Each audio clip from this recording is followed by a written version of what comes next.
Welcome to Coffee and an Interview. I'm Jacqueline Pena, and today I'm here with Dr. Jenna Hua, who is an environmental health scientist and dietitian, and even more exciting, she's the founder of Million Marker, a health tech startup. And today she's going to teach us a lot of things that are going to change how we look at our surroundings and our environment. How are you today, Jenna? I'm good. Thank you, Jackie. I'm super excited to be on the show, and thank you so much for having me. Me too. I'm really excited that you're here. Thank you so much for joining us because you're bringing a new topic to the show that we haven't discussed yet, and one that I think is really important. And so I'm not going to take away the limelight. I'm going to let you tell us a little bit about your company first, because it'll shed light as to what we're going to talk about today and how you started that company and why. Sounds good. So my company is called Million Marker. The reason we named it Million Marker is we're hoping to be able to discover over 1 million biomarker one day to help people improve their health. Right now, we're a company offering a service allowing people to understand their environmental exposures, environmental toxins, so then you can detox your life through mailing test kit. We offer a mailing test kit testing about 13 chemical metabolites. We're also offering product audit, lifestyle audit. So then we let you know exactly what you can do to reduce your exposures. And then we offer education and counseling. So then we put you on, one step closer to detox your life and living a better and optimized health lifestyle. Okay, so the fact that we need this and you created something that there was a need for scares me a little bit. Why don't you tell us why you started the company so that we can start learning about why there's such a need for something like this? There are several reasons why I started the company. First of all, is why we need to even care about environmental health. The reason we need to care about it is for chronic disease to happen, only about 30% are contributed by your genetics. The rest of them are contributed by your environment. And today, this day and age, we actually don't have many tools to actually allow us to understand personally what's my environmental exposure and what can I do about it. We are completely lack of personal approach to how to even understand this and how to mitigate and how to change this so then people can actually be equipped with the tools to do something about these exposure. Reducing exposure will optimize exposure to have a better quality of life and then prevent diseases. Okay, so very interesting. You're talking about exposure, chemicals. I had never heard that stat before about 30% of genetics is in terms of chronic disease. I always thought genetically that percentage would be higher in terms of how we get it. So that means 70% might be environmental. Yep, 70% are environmental. You're talking about, the air you breathe, the food you eat, the products you use. All these are part of your environmental. And then you're also talking about, your social environment. That can also be counted as your part of your environmental exposures. So all these factors blend together that contributes actually more than 70% of your chronic disease risk. So it's really, really important to understand, what am I exposed to, what are the food I'm eating, what kind of lifestyle I have, and what kind of products I'm using. Because a lot of time where people's exposure are coming from, a huge portion are from your food and are from the products that they're using. So we think this is also like the first step for people to understand, my environmental toxin exposure, because a lot of these are from food and from products. And these are also very, very simple steps. If you actually know, for example, what product I'm using is problematic, I can simply make a swap. Then I can reduce exposures. So if you know the step that you could do something about it, then why not? But how do you get there? I'm already thinking, wow, my face cream, my lotion, my shampoo. Yep. My toothpaste. So yes. many. So many things, but we're not here to scare people. We're here to empower people because you can take one step at a time. You don't have to throw out everything at home. Just, when you're ready to replenish, because you have to buy you have to buy more when you finish your product. So next time you buy, then be a more conscious consumer, because this is by voting with your dollars, buying better products. It's not only it's good for you, but it's also good for the environment, because a lot of the toxins that we're talking about, a lot of the problematic ingredient, harmful chemicals that we're talking about, they're not just bad for you, they're also bad for the environment. So by getting better product, you're actually saving the planet. Mm-hmm. I mean, that's good. And that's even more empowering. So what kinds of chemicals and exposures are we talking about that could be affecting our long-term health? And what are some of the effects that some of these exposures might be having, just to give us some context as to what we're doing? I started scaring our listeners. I'm sorry, listeners. I started getting scared with but what are some of these exposures, chemicals, and what are some of the potential effects? So let's start with the ones that we actually currently we test.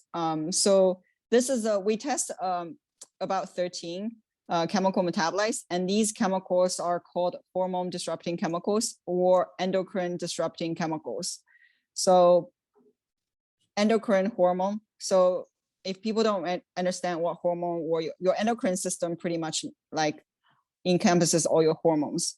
Like why hormone is important is because hormone literally controls every single bodily function we have in our body. So you're talking about metabolism, you're talking about sleep, you're talking about mood, you're talking about stress, you're talking about growth for kids.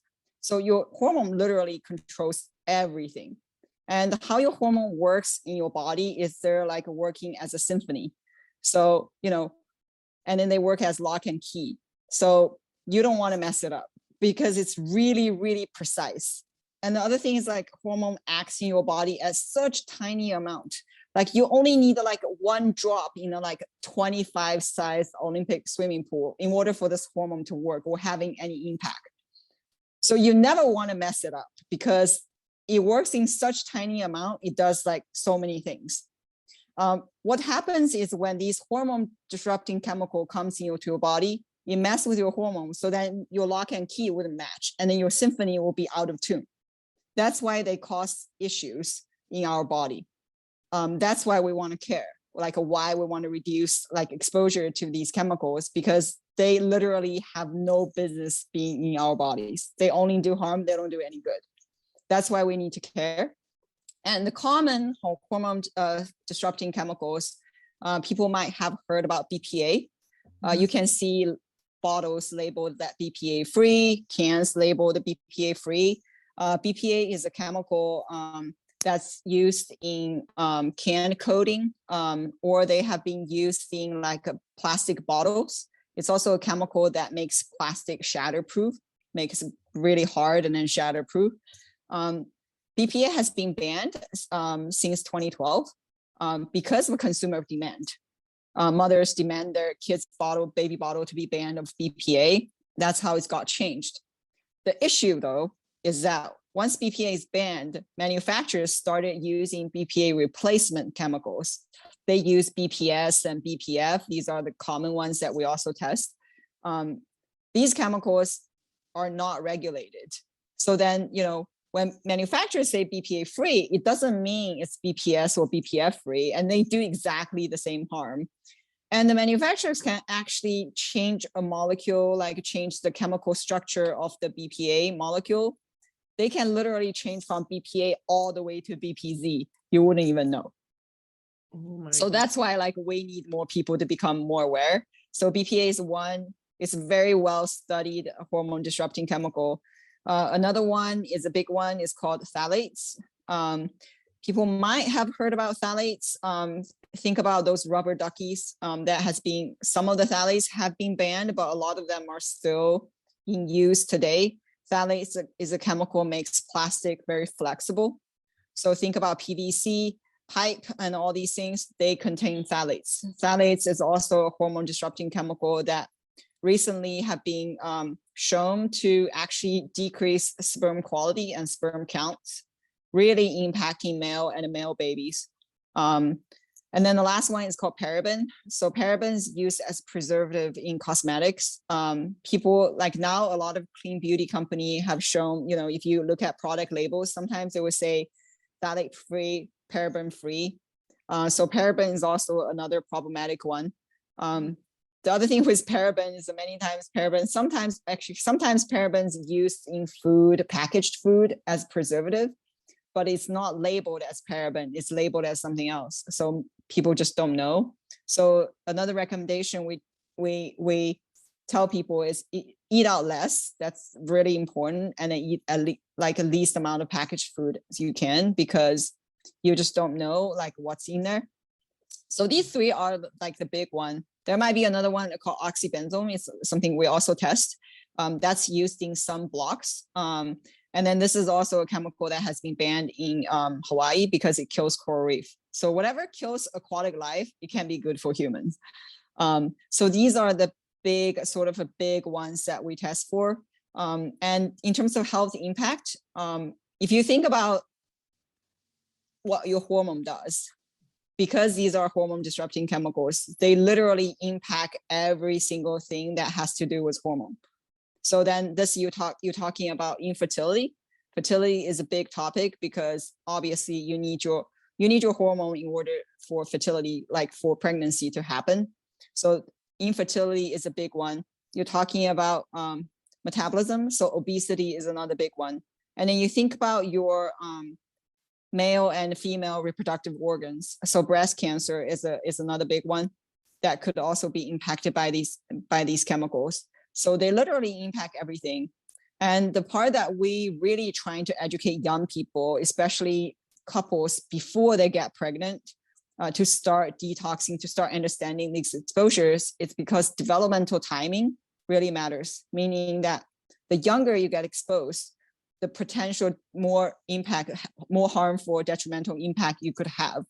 So if you start intervening really early on, then you're creating a good environment for your fetus. Mm-hmm. Then you carry it on, then this kid will have much lower exposure than others. So we're really trying to educate, start young, but it's never too late, because this is like a life course approach, because these chemicals are literally everywhere. You just have to be paying attention, be conscious with your lifestyle. Otherwise, you just keep putting into your body, and then you actually don't know. Like another analogy we use is like, you don't know when your cup is filling up. These chemicals are not going to kill you tomorrow, but you don't really know, like 20 years down the road, what's going to happen. But if you know they could have potential impact and you can prevent it, then why not? Mm-hmm. I mean, so I love the symphony metaphor. I think that's perfect to show how everything just starts to go out of rhythm with these hormone disrupting chemicals. And then you started talking about some of them, and I'm like, paraben, I know that that's in something I put on my body, and I could have sworn I saw something around food. And BPA, I'm like, oh great, now I don't have to worry about reading my bottles anymore. And now you're telling me on others, there are all these unregulated chemicals that are BPF and all these other alternatives. So I think it's important to become educated and to look at what we're consuming or putting on ourselves or exposing ourselves to. The pipes. I mean, how many of us don't live in homes with PVC pipes or have used them in some way? So many different things that I hadn't thought about before when it comes to chemical exposure. Yeah, they're literally everywhere. But again, we don't want to overwhelm people because the key is to reduce.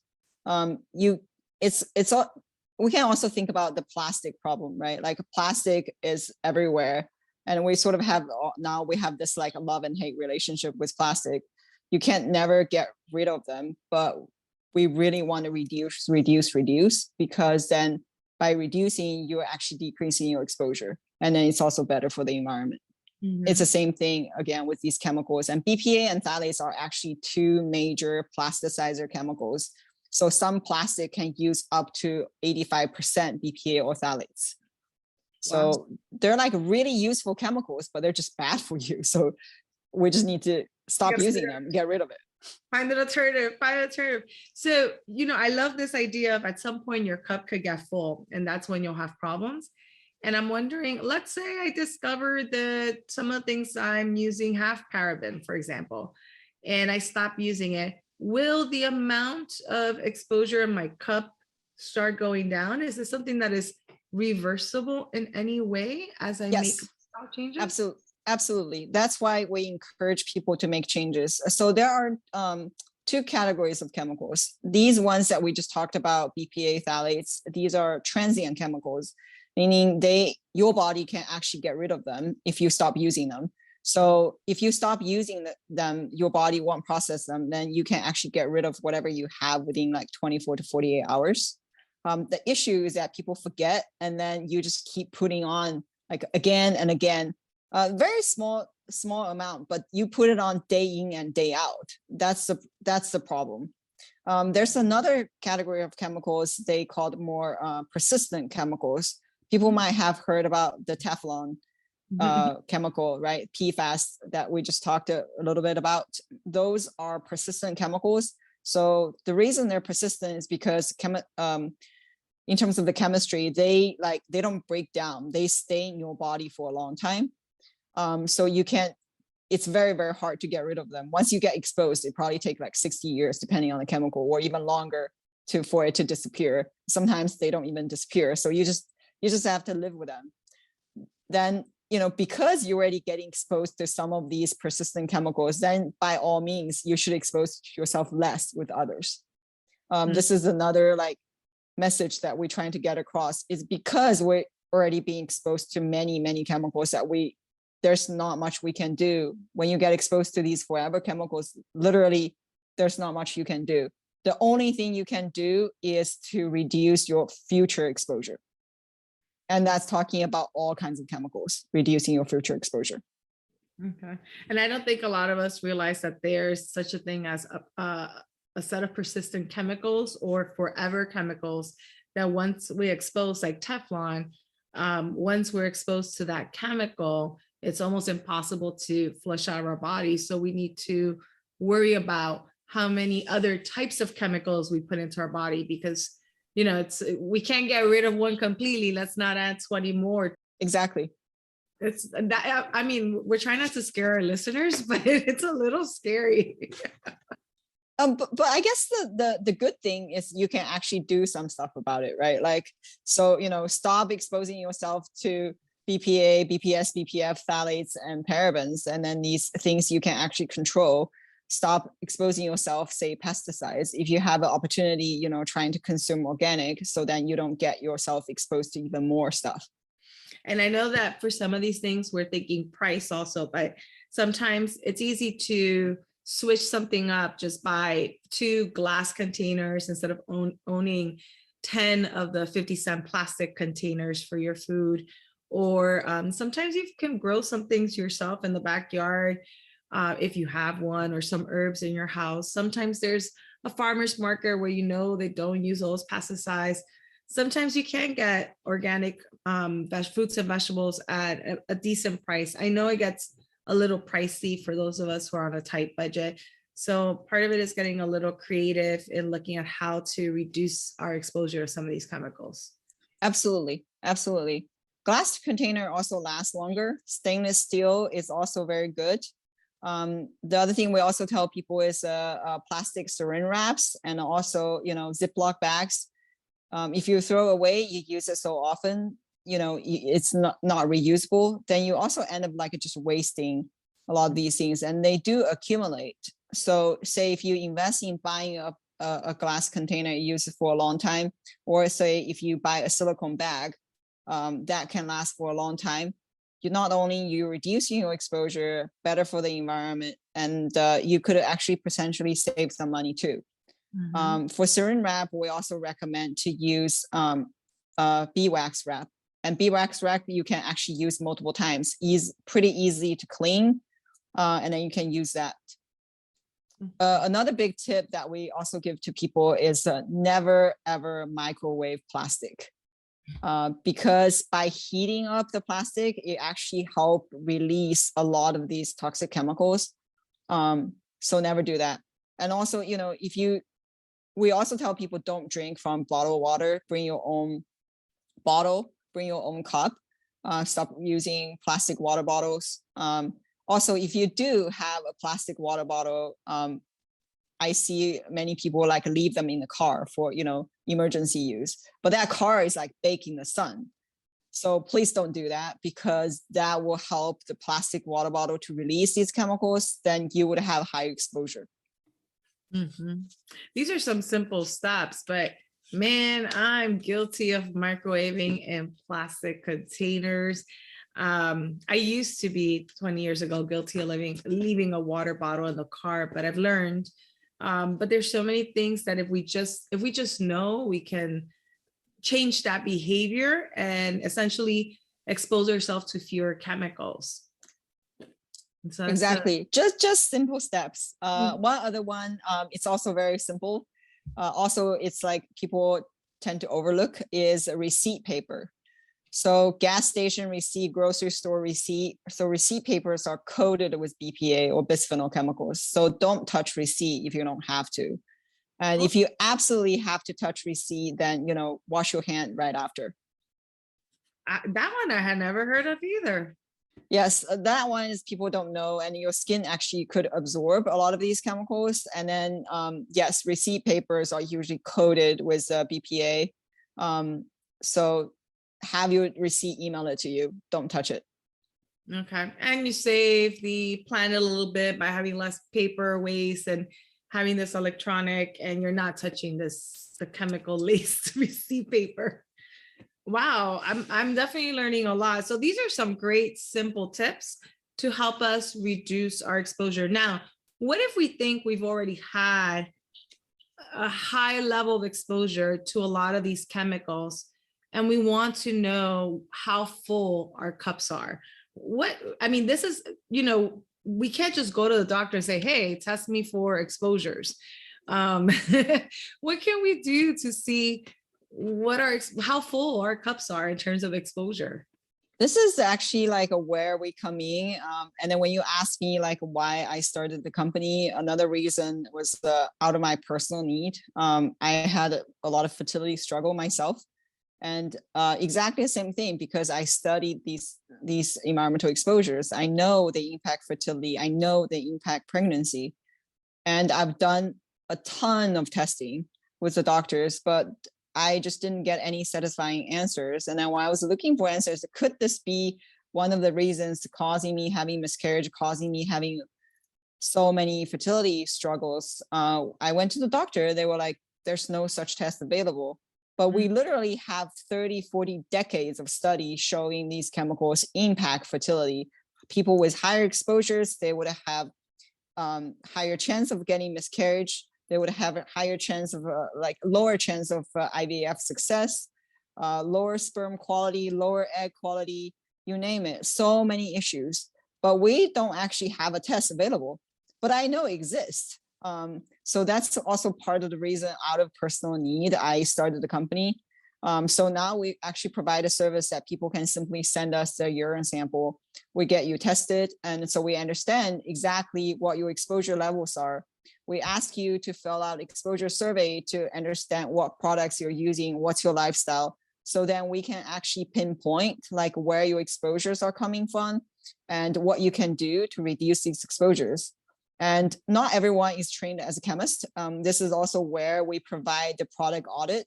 So then we're not only letting you know the problematic chemicals that we test for, but there are many other ones that appear seeing like product ingredients. We also let you know if there's anything that's problematic. We also let you know those ones you should also pay attention, because there are other chemicals that's toxic, say, to aquatic life. There are petrochemicals that could have potential contaminants besides these, big four that I just talked about.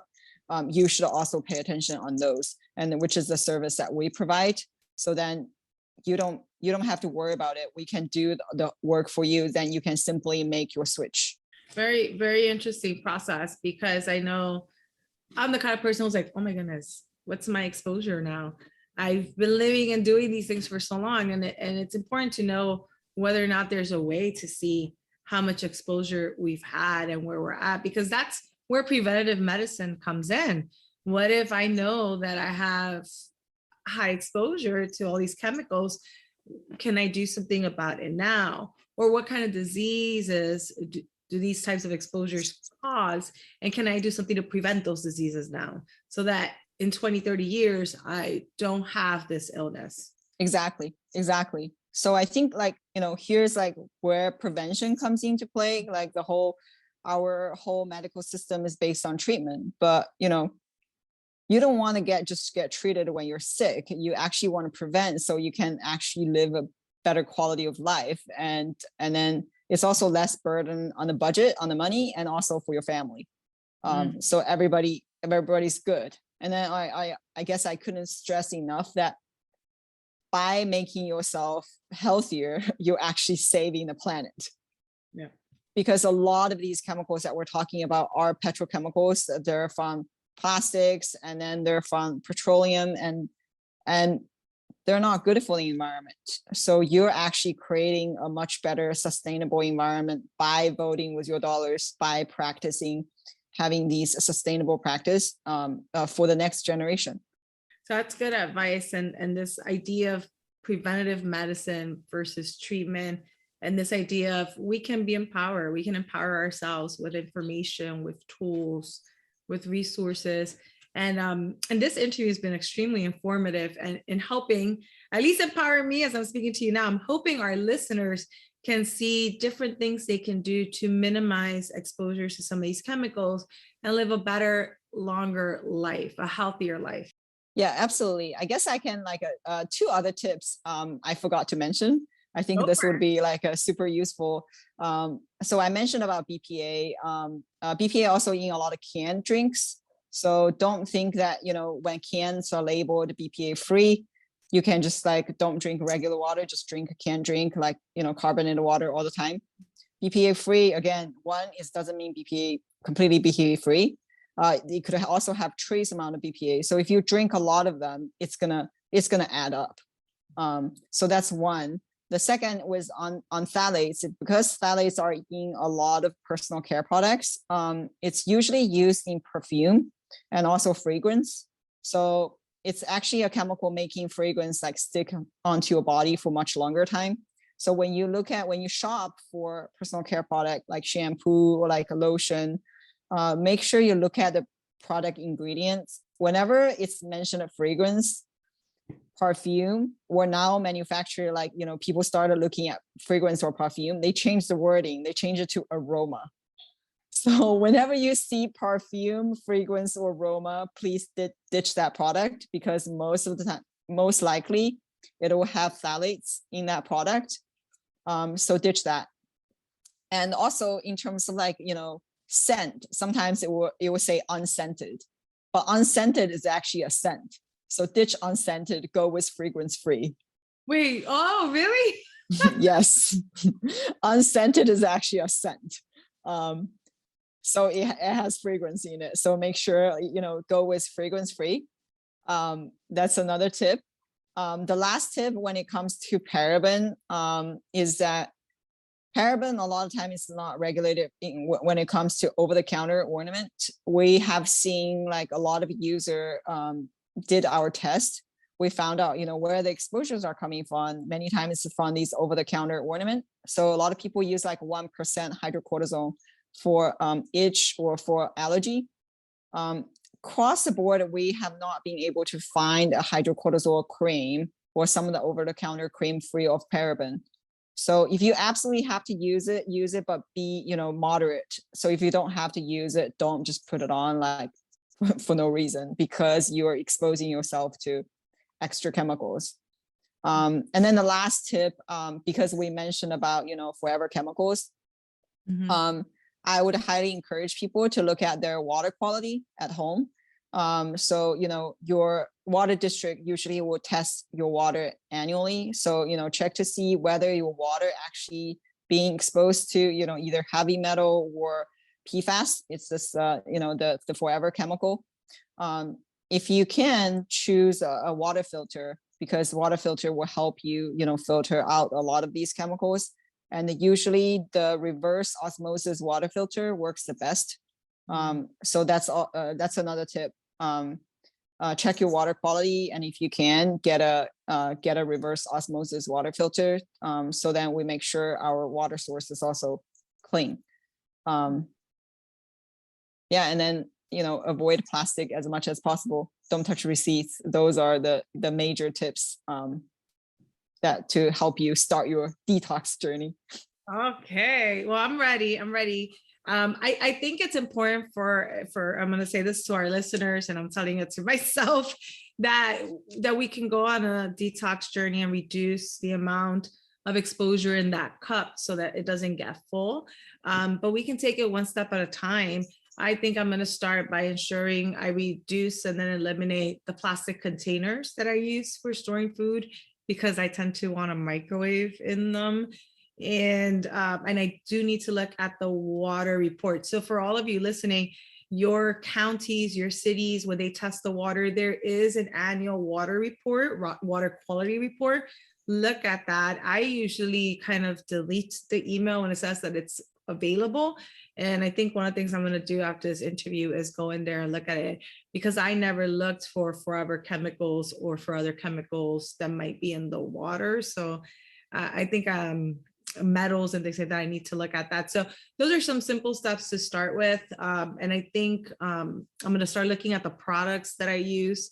I have lotions that have fragrance to them. And so I need to check those out and a couple of other things, and not necessarily throw them out, but once they run out, replace them with something that's healthier to use, that doesn't expose me to more chemicals. So these are great tips. I encourage all of our listeners to take a moment, just make a list of a few tips that you're going to implement, but don't do it all at once, because that's where we get overwhelmed and maybe don't fully take on the new habit. But do one or two things here or there to start reducing your exposure to these chemicals, because we want to make sure you live long, healthy lives. Absolutely. Yeah. So this is fast. So this interview has been really informative, Jenna. I don't know if there's anything else you would like to share, any final words of advice, anything I didn't get to ask you for our listeners as we close up our interview today. Yeah, we're here for people. Like, we're here to provide answers and to empower everyone. So I would encourage people to go on our website, because we're really trying our best to translating the science to make sure it's digestible so everybody can understand. We publish a lot of articles on our website purely for education, so people can check out our toxic free guide. We have a list of approved products that we curated to make sure they're free of toxic chemicals. You can check out those. We also have published articles specifically on pregnancy and fertility. There are over 80 articles on our website on everything relates to environmental health and pregnancy, fertility. You can check it out. We also have a chemical glossary if you're curious about your, ingredients in your personal care products or household products. You can check out our chemical glossary. We specifically specify, the chemicals and what are the health impact if you're interested in learning more. And then lastly is I would encourage people, if you want more information, sign up to our newsletter and follow us on social. We're pretty active on Instagram and Twitter, just @million_marker. So we're also there to provide education. Excellent. And, we're all about education. That was really the goal or the purpose behind the podcast. And today's interview was very educational. And for our listeners, all these links are in the description section for this episode. So you'll be able to click right on the link, or depending on the platform you're using, copy and paste that link into your browser to be able to get to those resources, including the articles, the chemical glossary. I have a whole list here, the website, and the Instagram handles and all that information. So that's in the description for you. And Jenna, thank you so much for taking the time to, educate us on potential exposures and what we can do to minimize those exposures so that we can live a healthier, longer and healthier life. Oh, thank you, Jackie, for the opportunity. This is really fun. Yeah, no, this was excellent. Thank you so much. And to our listeners, thank you for listening to the episode. Check out the resources. They're there for you. Thank you, Jenna, for those resources, and have a wonderful day. Thank you, Jackie.